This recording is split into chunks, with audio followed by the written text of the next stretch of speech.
no Salmo 136. Louvai o Senhor, porque Ele é bom. Porque a sua benignidade dura para sempre. Louvai ao Deus dos deuses. Porque a sua benignidade dura para sempre. Louvai ao Senhor dos senhores. Porque a sua benignidade dura para sempre. Aquele que só faz maravilhas. Porque a sua benignidade dura para sempre. Aquele que com entendimento fez os céus. Porque a sua benignidade dura para sempre. Aquele que estendeu a terra sobre as águas. Porque a sua benignidade dura para sempre. Aquele que fez os grandes luminares. Porque a sua benignidade dura para sempre. O sol para governar de dia. A lua e as estrelas para presidirem a noite. E feriu o Egito nos seus primogênitos. E tirou a Israel do meio deles. Com mão forte e com braço estendido. Aquele que dividiu o mar vermelho em duas partes. E fez passar Israel pelo meio dele. Mas derribou a Faraó com o seu exército no mar vermelho. Aquele que guiou o seu povo pelo deserto. Aquele que feriu os grandes reis. E deu morte a reis famosos. Seom, rei dos amorreus, e Og, rei de Bazã, e deu a terra deles em herança, sim, em herança a Israel, seu servo, e se lembrou da nossa humilhação, e nos remiu dos nossos inimigos, e dá mantimento a toda a carne. Agora todos juntos, louvai ao Deus dos céus, porque a sua benignidade é para sempre. Amém.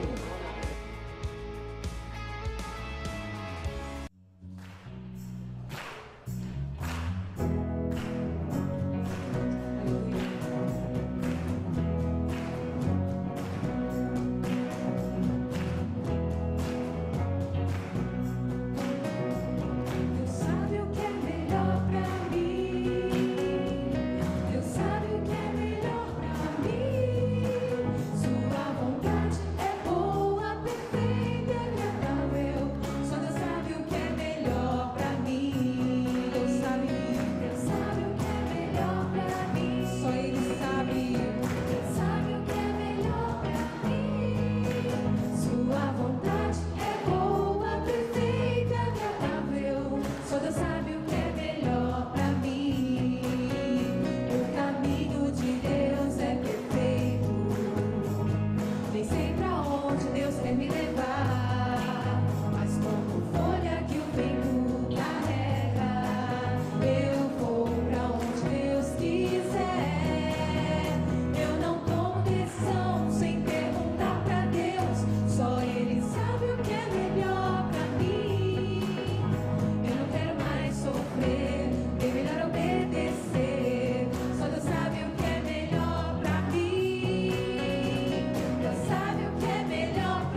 Não é como nós queremos, mas como Ele quer na nossa vida. Ele está no controle de tudo. Ele sabe de todas as coisas. Só Ele sabe como você entrou aqui nesta noite. O que você tem falado com Ele. O que você tem clamado, suplicado. Ele está no controle da sua vida. E por isso nós temos que dar graça a esse nosso Deus. Oh, aleluia. Oh, graças de coração, prostrado em adoração. Oh, graças por Jesus, meu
Cumprimento a todos com a paz do Senhor.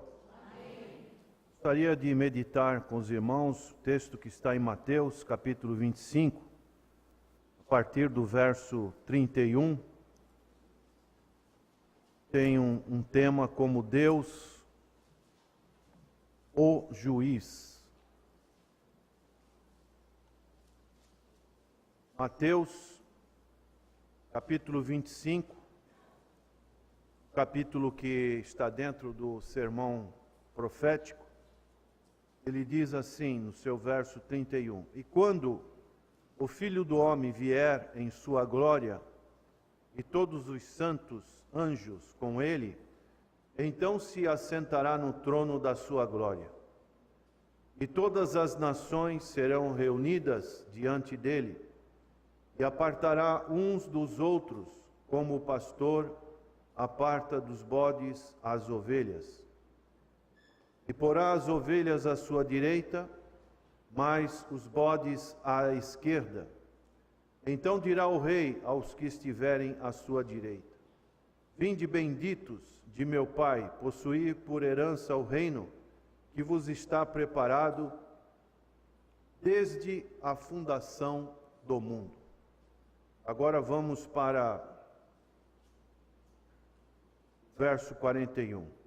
Então dirá também aos que estiverem à sua esquerda: apartai-vos de mim, malditos, para o fogo eterno, preparado para o diabo e seus anjos. Porque tive fome e não me destes de comer, tive sede e não me destes de beber. Então, duas possibilidades que encontramos nesse texto. E aqui o Senhor Jesus Cristo, Ele não será mais simplesmente um Salvador, mas Ele terá a função de juiz. Nós vivemos num período que é oportuno essa mensagem, porque nunca antes neste país, uma frase que ouvimos muito, né? Esse país tem tido uma posição de justiça. Juízes têm se levantado e têm aplicado sobre os fatos que pessoas cometeram a sua sentença, a sua condenação. Então vemos que existe uma possibilidade, um fio de esperança para a nossa nação. Eu creio que o que está ocorrendo em relação a estes últimos acontecimentos é resultado de oração. Você tem orado pela nossa nação?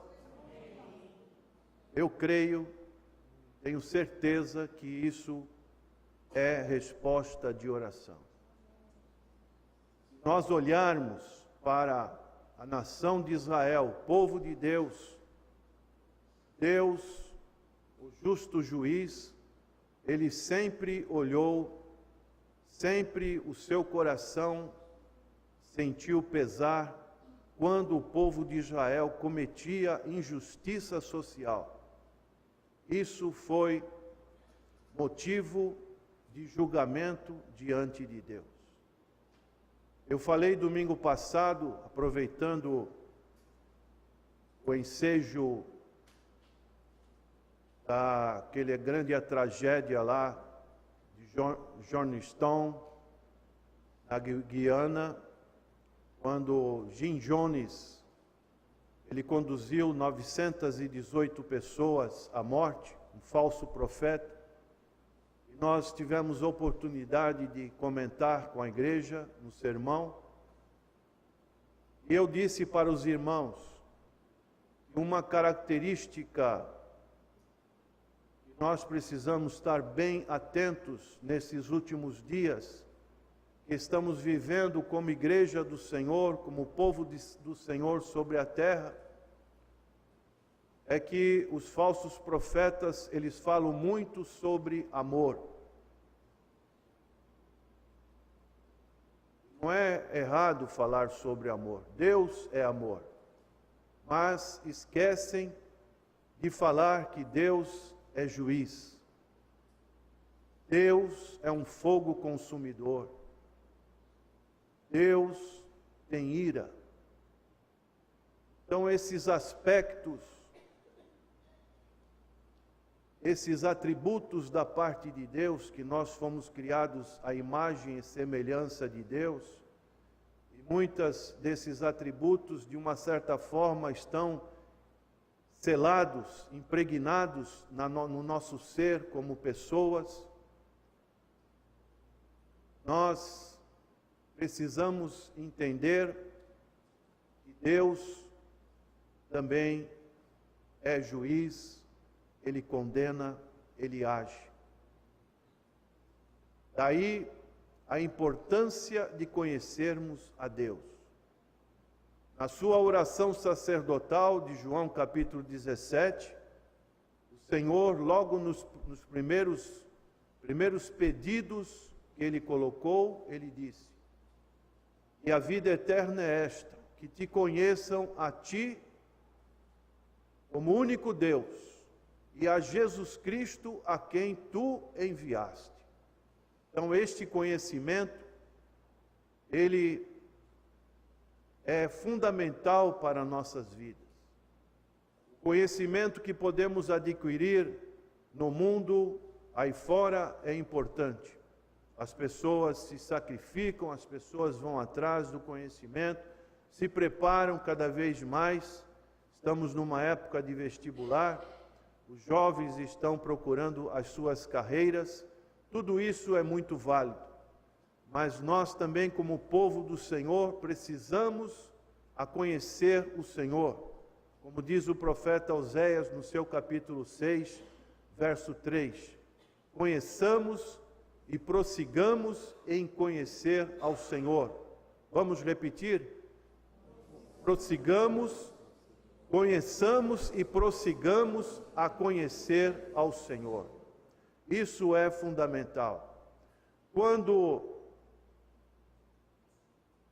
as pessoas estão neste mundo e muitas das vezes se acham injustiçadas por diversas circunstâncias e clamam por justiça.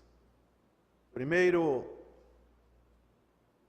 crime que aconteceu na terra, com Caim matando Abel, a Bíblia nos relata que o sangue de Abel clamava por justiça.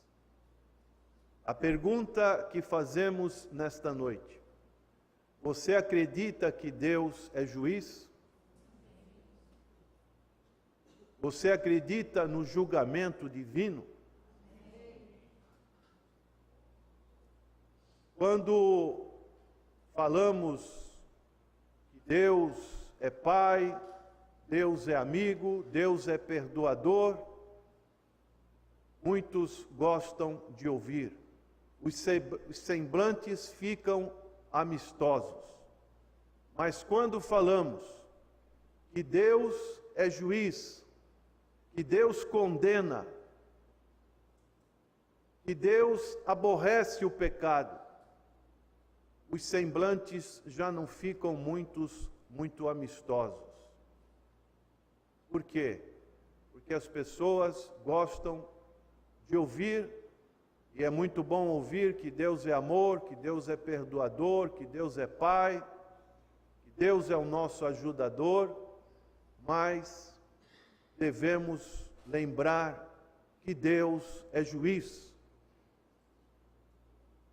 Então, a palavra de Deus, ela nos mostra, tanto no Antigo Testamento, essa justiça de Deus sendo aplicadas de tempos em tempos.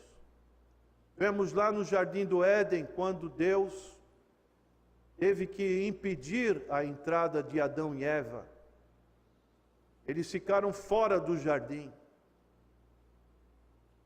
Vemos a justiça de Deus sendo feita sobre Caim. Vemos depois o episódio do dilúvio, quando os antediluvianos, eles tinham uma vida permissiva, uma vida que não agradava a Deus, e Deus instituiu o dilúvio como julgamento de toda a carne. Depois disso, em Gênesis capítulo 11, nós vemos os homens querendo fazer uma torre para chegar próximo dos céus, e ali Deus mandou a confusão das línguas, a Torre de Babel. Nós vemos quando Abraão estava ali com o seu sobrinho Ló, vivendo em Sodoma e Gomorra, ele ficou sabendo que Deus iria julgar aquelas duas cidades. E houve algo da natureza que Deus preparou, e ali Deus julgou aquelas duas cidades, e aquelas duas cidades elas foram submetidas a um julgamento divino da parte de Deus, virando ali um lugar de sal. Nós vemos mais para frente o povo de Israel ficando ali no cativeiro do Egito durante 400 ou 430 anos. E ali Deus mandou as 10 pragas. Depois o povo saiu do Egito e o povo, durante a sua caminhada no deserto, apostatou. Moisés estava recebendo as tábuas da lei do Senhor e o povo apostatou construindo um bezerro de ouro. E aquilo trouxe grande indignação para Deus, para o coração de Deus e para o coração de Moisés. E ali Deus utilizou do seu julgamento. O povo do Egito foi julgado lá no Mar Vermelho, quando pereceram no Mar Vermelho. Depois, Coré, Abirã e Dotã se levantaram contra a liderança de Moisés.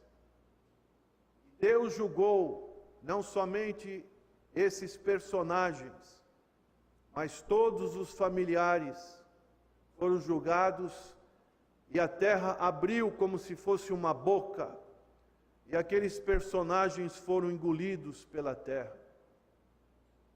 Surgiram Nadab e Abiú, que ofereceram fogo estranho para o Senhor, Levítico capítulo 10, verso 1. E Deus julgou aqueles 2 filhos de sacerdote. Deus julgou o seu povo quando entrou na terra prometida, na terra de Canaã. O povo apostatou, indo a outros deuses, e Deus levantou juízes. Deus fez com que aqueles povos circunvizinhos, os medianitas, os amonitas, os filisteus, atormentassem o seu povo. E Deus deu então, depois dos juízes, os reis, e quando o reino de Roboão foi dividido, o povo de Israel do norte foi levado para o cativeiro assírio. Passados 150 anos, o povo do sul de Judá foi levado para o cativeiro babilônico. Nós vemos em tudo isso, esses acontecimentos bíblicos, julgamento da parte de Deus. Aí você pode pensar, bom, mas isso faz parte do Antigo Testamento. E no Novo? O Novo Testamento também nos apresentam momentos de julgamento da parte de Deus. O povo judeu que preferiu a Barrabás do que o Senhor Jesus Cristo, recebeu o seu julgamento. E de uma certa forma, até os nossos dias, tudo o que acontece ali com Israel ainda tem um certo reflexo dessa preferência. Enquanto eles como nação não forem tratados com o nosso Deus, e eles se arrependerem e se converterem ao Messias, ao Senhor Jesus Cristo. Nós vemos que Ananias e Safira foram julgados por Deus. Nós vemos um personagem chamado Elimas, judeu, astrólogo, que interferiu na conversão de Félix, quando Paulo estava pregando para esse governador. Ele foi julgado. Herodes foi comido por bichos porque se exaltou e não glorificou a Deus. E por aí vai, prezados irmãos. Nós vemos então que essa palavra é uma palavra que nos mostra esse julgamento da parte de Deus. E podemos afirmar com bastante segurança que o juiz é uma pessoa com autoridade. Antigamente, nos tempos bíblicos, o juiz era o rei. E Deus, como Criador de todas as coisas, Ele julga.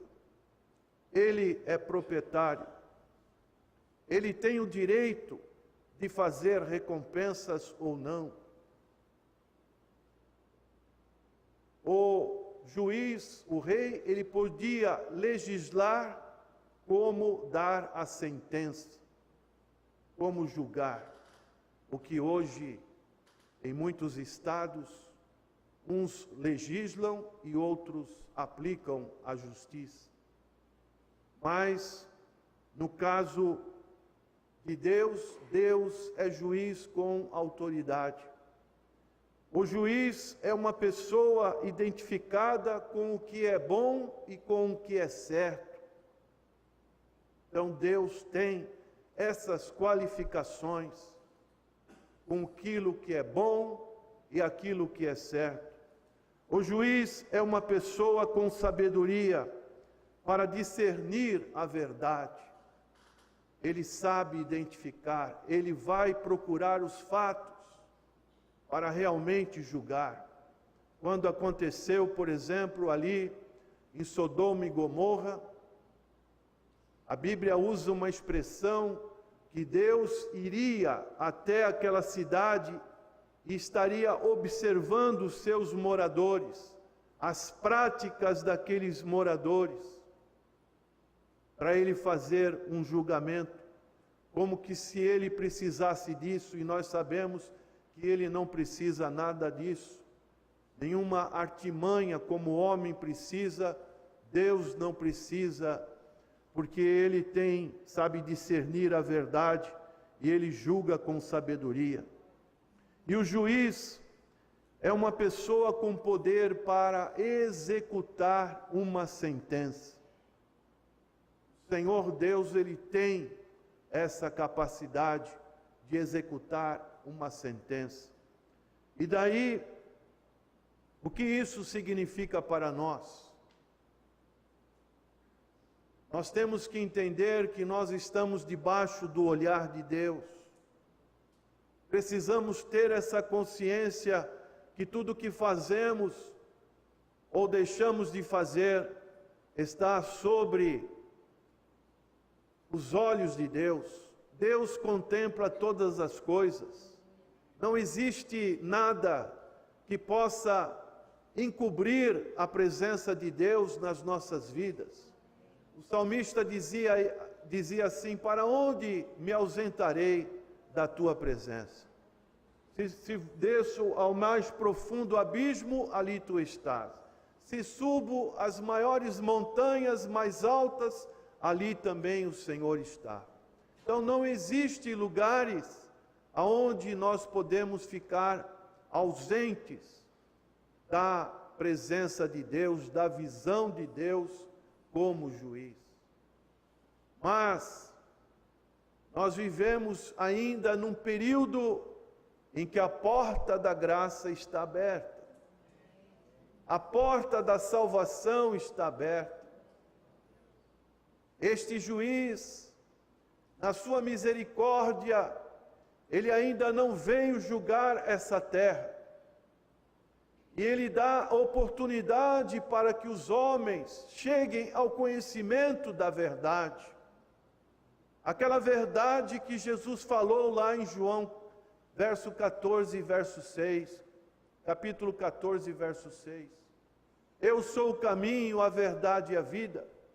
E ninguém vem ao Pai a não ser por mim. Jesus Cristo é o nosso justo justificador. Jesus Cristo é a justiça de Deus. Paulo diz em 2 Coríntios, um texto que eu gosto muito, capítulo 5, verso 21. Aquele que não conheceu o pecado se fez pecado por nós, para que através dele nós fôssemos feito justiça de Deus. Quando nós estamos debaixo da justiça de Deus, Paulo diz em Romanos capítulo 8, verso 1, agora nenhuma condenação há para aqueles que estão em Cristo Jesus. Aleluia!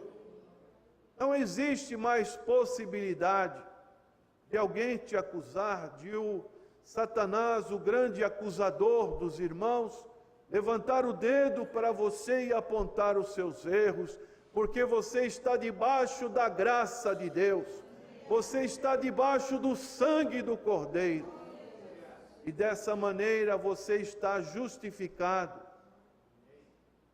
Justificados mediante a fé, nós temos o quê? Paz com Deus, por intermédio de nosso Senhor e Salvador Jesus Cristo, aleluia. Daí, como disse o sábio Salomão, é melhor ir na casa do luto do que ir na casa do banquete. Hoje as pessoas buscam a casa do banquete, ali procuram gozar as suas vidas. A vida passa e as pessoas não refletem no dia de amanhã, no fato de que existe um Deus verdadeiro, um Deus que está controlando todas as coisas, e as pessoas vão vivendo neste mundo como se não estivesse Deus.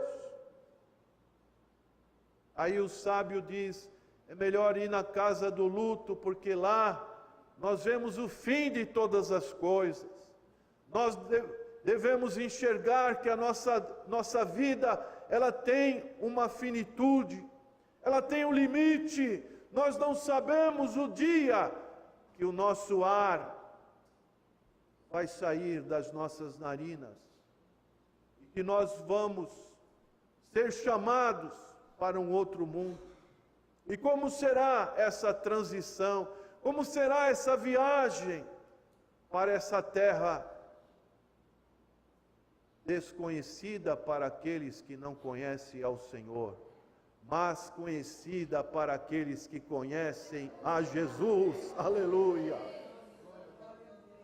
Por isso, por pior que seja uma separação, o Espírito Santo de Deus, o Consolador, está nos nossos corações, nos fortalecendo, aleluia, porque nós temos uma bendita esperança. Por isso, meu prezado amigo, que adentrou neste recinto de culto, talvez você ainda não fez uma decisão ao lado do Senhor Jesus Cristo.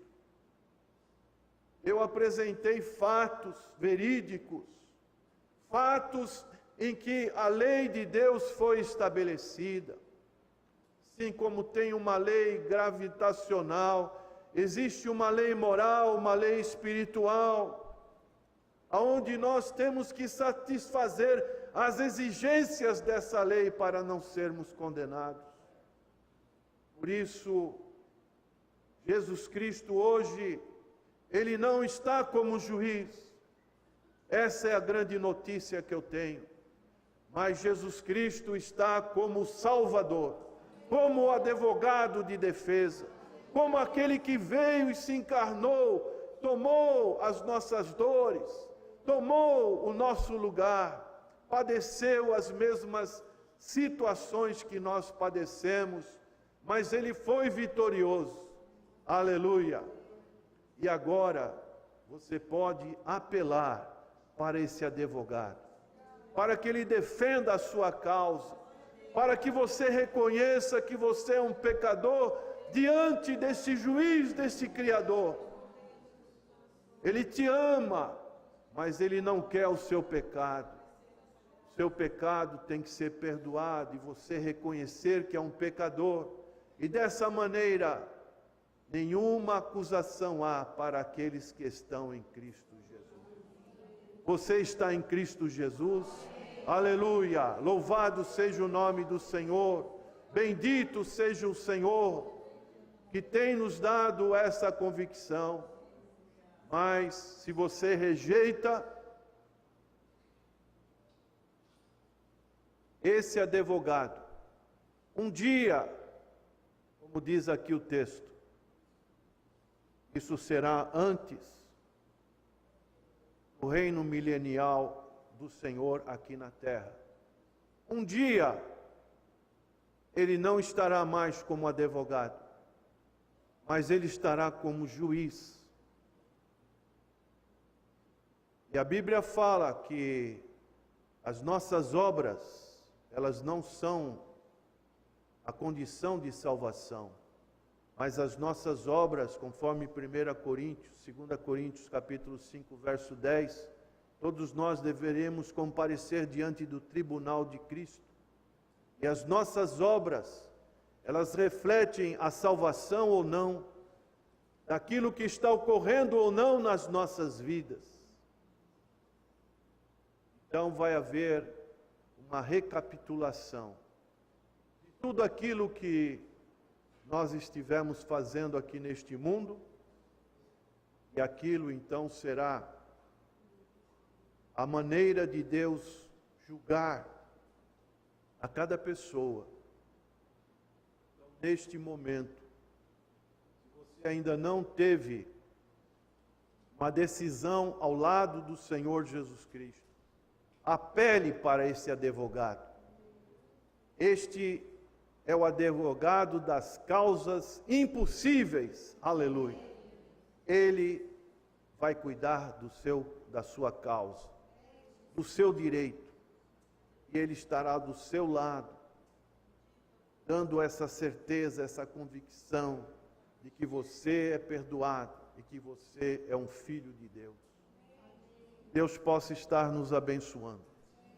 Se tem alguma pessoa que ainda não fez essa escolha ao lado do Senhor Jesus Cristo, não o reconheceu como seu advogado, como aquele que pode perdoar os seus pecados, nesta noite, se tem alguém assim, levante a sua mão. Nós estaremos orando pela sua vida. Se ainda não fez isso, é um momento de preparo. A Bíblia diz, no livro de Amós, capítulo 4, verso 12: prepara-te, ó Israel, para encontrares com o teu Deus. É algo que nós precisamos estar cada vez mais preparados. Não sabemos o dia de amanhã. Fazemos muitos planos, muitíssimos, mas muitas das vezes não temos nenhum planejamento para fazer com Deus, para estar na presença de Deus, para nos compromissarmos mais com a vida cristã, com o trabalho da igreja. Precisamos pensar enquanto temos tempo neste mundo. O Senhor tem um planejamento para nós. E será que nós estamos dentro deste planejamento? Deus possa te abençoar e que a graça de Deus esteja sobre a sua vida e que você esteja preparado cada vez mais para este encontro com o Senhor Jesus Cristo. Vamos orar? Senhor, nosso eterno Pai, Tua palavra nos diz desta condição de Deus como juiz. Senhor, obrigado pelo Senhor Jesus Cristo, que tem sido a nossa justiça, a nossa bandeira, a justiça que procede de Deus, na pessoa bendita de nosso Senhor e Salvador Jesus Cristo. Obrigado, Senhor, por aqueles que têm feito esta opção de terem o Senhor Jesus como seu advogado e receberem esta justiça, que eles possam estar sempre despertados para a realidade que Deus está observando a cada dia as nossas vidas, e que possamos sempre ter uma vida produtiva na Tua obra, fazendo a Tua obra com dedicação, com inteireza de coração, ó Deus, para que realmente esta graça, esta alegria de Te servir, seja algo maravilhoso na vida dos Teus servos. Oh Senhor, a Tua palavra diz que a alegria do Senhor é a nossa força, Senhor. Apesar dos sofrimentos, das lutas, das separações que pode ocorrer aqui neste mundo, o Senhor sempre tem um bálsamo para derramar sobre as nossas vidas, essa esperança de um dia estarmos contigo nas mansões celestiais. Obrigado, Senhor, é a nossa gratidão, no nome precioso de nosso Senhor e Salvador Jesus Cristo. A Ele toda a honra e toda a glória. Amém.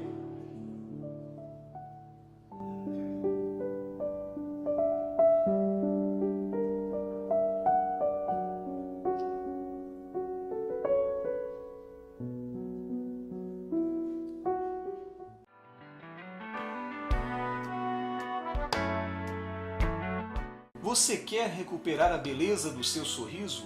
Estão faltando dentes em sua boca? Sua prótese não está mais funcionando? Você não consegue mastigar direito? Precisa remover dentes impactados? Seus dentes estão amarelos? Então venha conhecer a Rinaldi Odonto. Tem estacionamento próprio? Você poderá contar com uma agradável cordialidade na recepção, excelente pré-atendimento, avaliação e procedimentos personalizados com os doutores Natan e Natanael Rinaldi.